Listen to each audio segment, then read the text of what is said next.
We've come to Bend, Oregon for a 3-gun event, except there's one catch. It's at night. Lights, lasers, and a whole lot of cool gear. See what happens when the sun goes down and the action heats up.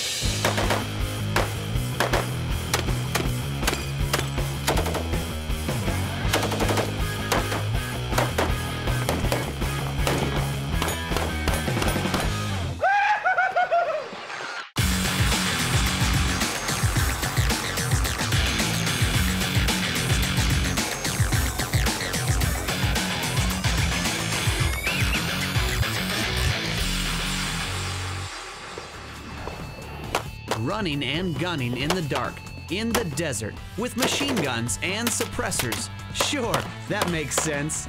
Who would do that? The folks at Crimson Trace. The event is the Midnight 3-Gun Invitational.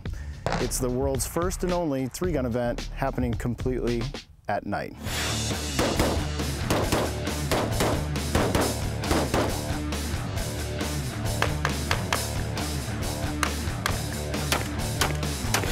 We had this terrible, crazy idea to try and get involved with the shooting sports a little bit more because we're about personal protection and concealed carry, and a lot of our consumers are shooting 3-gun. It's the biggest, most expansive shooting sport going right now, and we thought, well, how do we make that a Crimson Trace deal? I know, let's make it at night so you can see the lasers. So that's how we got started. 3-gun competition requires, well, 3 guns. So, what do you need? Hi, let's talk about 3-gun equipment. I'm here with my good buddy Chris Sereno, and he competes typically in the Scope Tactical Division.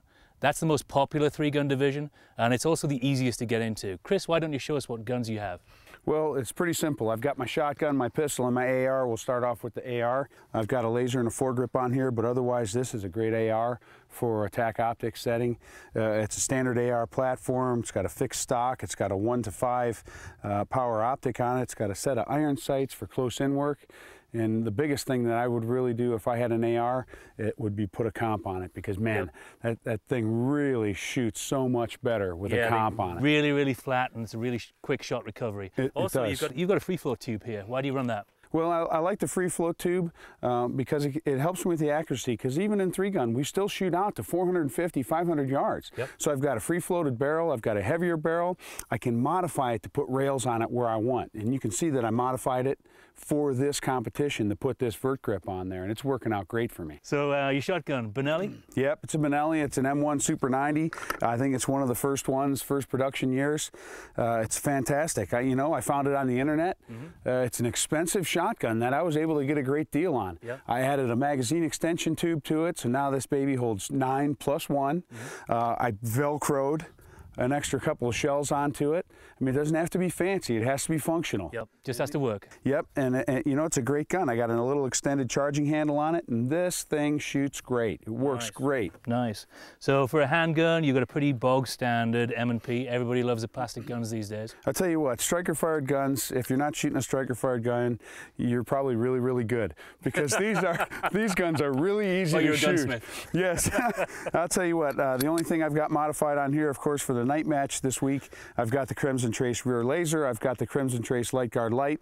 They're passive. It's easy. You just grab the gun and you go to work. I also have modified my magazines with the Arredondo kit. So those are now a 21-round magazine, which gives me that little bit of extra. I don't have to reload quite as often. And you know, when you're reloading, you're not shooting. And it's one more thing to go wrong. It's time, yep.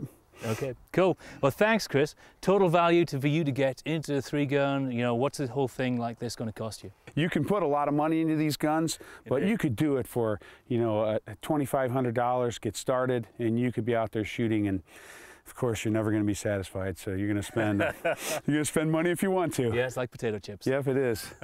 Well, Chris, thanks for sharing your guns with me. I hope you do really well in the match this evening. You bet, man. It's always good to see you. Cheers, mate. Yeah.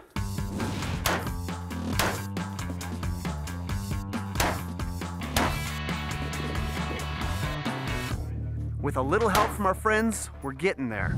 Dave Wilcox helped me, 45-degree mount from Warren, got this Delta point on there, and then went down to the range, probably got an hour of light left, sighted in the scope, the red dot. Now we're ready for some fun at night.